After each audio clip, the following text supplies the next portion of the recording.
ചാണക്യൻ്റെ അതിവിശിഷ്ടമായ കുറച്ച് വചനങ്ങൾ.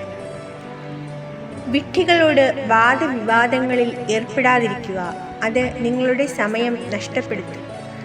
വെറുപ്പ്, ശത്രുത, രോഗം ഇവയെ നിസ്സാരമായി കാണരുത്. ഇവയ്ക്കുള്ള പരിഹാരം പെട്ടെന്ന് തന്നെ കാണണം. ഭഗവാൻ മൂർത്തികളിലല്ല, നമ്മളിലാണ് കുടികൊള്ളുന്നത്. ആത്മാവാണ് നമ്മുടെ ക്ഷേത്രം. എത്ര കഠിനമായ പരിസ്ഥിതിയിലും ലക്ഷ്യം കൈവരിച്ചുകൊണ്ട് നീങ്ങുന്നവരിൽ മാത്രമേ ഭാഗ്യം തുണയ്ക്കൂ. നിങ്ങൾ എന്തിനെക്കുറിച്ചെങ്കിലും സംസാരിക്കുമ്പോൾ അങ്ങോട്ടും ഇങ്ങോട്ടും നോക്കുകയും നിങ്ങളുടെ ദൃഷ്ടിയിൽ ദൃഷ്ടി പതിപ്പിക്കാതിരിക്കുകയും ചെയ്യുന്ന വ്യക്തികളെ ഒരിക്കലും വിശ്വസിക്കരുത്. മറ്റുള്ളവരുടെ തെറ്റുകൾ കണ്ട് നാം പഠിക്കണം. നമ്മുടെ തെറ്റുകൾ കണ്ട് പഠിക്കാൻ നിന്നാൽ ജീവിതം നശിച്ചു പോകുന്നതാണ്. വിധി അനുസരിച്ച് മുന്നോട്ടു പോകണമെന്ന് തീരുമാനിച്ചാൽ സ്വന്തം കാലിൽ കോടാലി കൊണ്ട് വെട്ടുന്നത് പോലെയാണ്. ഇങ്ങനെയുള്ള വ്യക്തികളിൽ ജീവിതം നശിക്കുന്നതാണ്. ഒരു വ്യക്തിയെ ഉയർന്ന സ്ഥാനത്തിരിക്കുന്നത് കാരണം ആ വ്യക്തി ഉന്നതനാകുന്നില്ല. ഗുണങ്ങൾ കൊണ്ടാണ് ഒരു വ്യക്തി ഉന്നതനാകുന്നത്.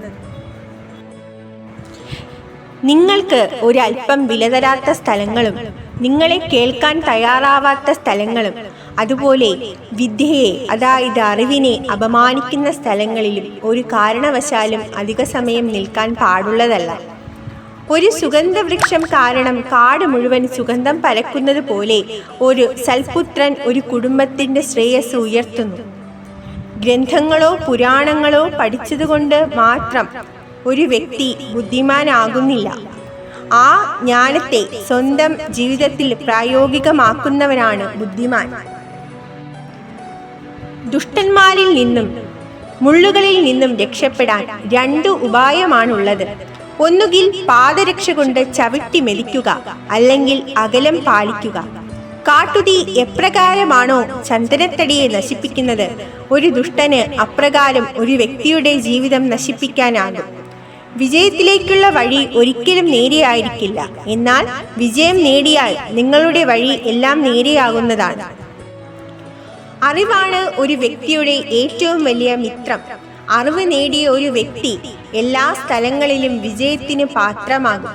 എല്ലാ ദൗർബല്യങ്ങളും പരിഹരിക്കപ്പെടുന്നു. നിങ്ങൾ ജീവിതത്തിൽ മുന്നേറണമെന്ന് ആഗ്രഹിക്കുന്നുണ്ടെങ്കിൽ ആദ്യം വച്ച ചുവടിനേക്കാൾ വലിയ ചുവട് വയ്ക്കേണ്ടതായി വരും. ഒരുപാട് ഗുണങ്ങൾ നിങ്ങൾക്കുണ്ടെങ്കിലും ഒരു ദോഷം ഉണ്ടെങ്കിൽ അത് നിങ്ങളുടെ സർവനാശത്തിന് കാരണമാകും. ജീവിതത്തിൽ വിജയിക്കണമെങ്കിൽ ബധിരനാവുക. കാരണം നിങ്ങളുടെ ജീവിതത്തിനെ നിരുത്സാഹപ്പെടുത്തുന്ന കാര്യങ്ങളാണ് ഒരുപാട് പേരും സംസാരിക്കുന്നത്. ഒരു പരാജയനായ വ്യക്തിയിൽ നിന്നും ഉപദേശം സ്വീകരിക്കാം. കാരണം ആ വ്യക്തിക്കും നിങ്ങൾക്ക് പറഞ്ഞു തരാൻ ഒരുപാട് ഉപദേശങ്ങൾ കാണും. സ്നേഹത്തിനും മോഹത്തിനും തമ്മിൽ അന്തരമുണ്ട്. സ്നേഹം ഒരു വ്യക്തിയെ സ്വതന്ത്രനാക്കുന്നുവെങ്കിൽ മോഹം ഒരു വ്യക്തിയെ ദുർബലനാക്കുകയാണ് ചെയ്യുന്നത്. നമ്മുടെ ഹൃദയത്തിൽ വസിക്കുന്ന വ്യക്തി എത്ര ദൂരെയാണെങ്കിലും അവൻ നമ്മുടെ അടുത്ത് തന്നെയാണ്. എന്നാൽ നമ്മുടെ ഹൃദയത്തിൽ സ്ഥാനമില്ലാത്തൊരു വ്യക്തി എത്ര അടുത്താണെങ്കിലും അയാൾ അകലെയാണ്.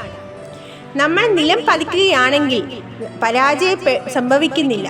എന്നാൽ അവിടെ നിന്ന് എഴുന്നേൽക്കാൻ മടിക്കുമ്പോഴാണ് പരാജയം സംഭവിക്കുന്നത്. മനുഷ്യന്റെ ചിന്താഗതിയും മനോഭാവവും മാറുന്നതിനേക്കാൾ വേഗത്തിൽ മറ്റൊന്നും തന്നെ മാറുന്നില്ല. നിങ്ങൾ നിങ്ങളുടെ സഹോദരിയെക്കുറിച്ച് കേൾക്കാൻ ആഗ്രഹിക്കുന്ന അത്ര മാത്രമേ മറ്റുള്ള സ്ത്രീകളെക്കുറിച്ച് പറയാൻ പാടുള്ളൂ. ഈ ലോകത്തിലെ എല്ലാ കാര്യങ്ങളും മനസ്സിലാക്കിയവനാണെങ്കിലും ഒരു സ്ത്രീയെക്കുറിച്ച് മനസ്സിലാക്കാൻ ബുദ്ധിമുട്ടാണ്. ശരീരം കൊണ്ട് സുന്ദരിയായ മഹിള നിങ്ങൾക്ക് അല്പനേരത്തെ സന്തോഷം നൽകുന്നു.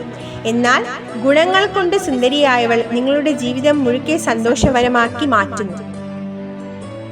പാമ്പിന്റെ പല്ലിലും തേളിന്റെ വാലിലും മനുഷ്യന്റെ മനസ്സിലും മാരകമായ വിഷമാണ് കുടികൊള്ളുന്നത്.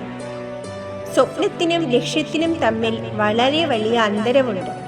സ്വപ്നം കാണാൻ പരിശ്രമം ആവശ്യമില്ല, എന്നാൽ ലക്ഷ്യത്തിന് അത് അത്യാവശ്യമാണ്.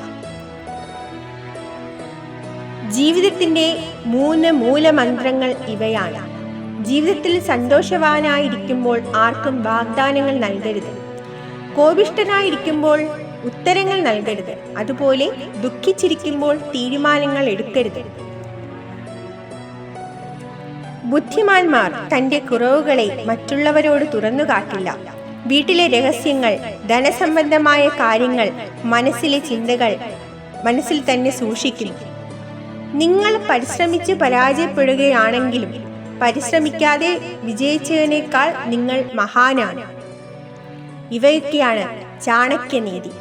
ഇവയെല്ലാം ജീവിതത്തിൽ പ്രയോജനപ്പെടുത്തേണ്ട കാര്യങ്ങളാണ്. എല്ലാവരും ഈ കാര്യങ്ങൾ ജീവിതത്തിൽ പ്രയോജനപ്പെടുത്താൻ ശ്രമിക്കുക. എല്ലാവർക്കും നന്മയുണ്ടാകട്ടെ.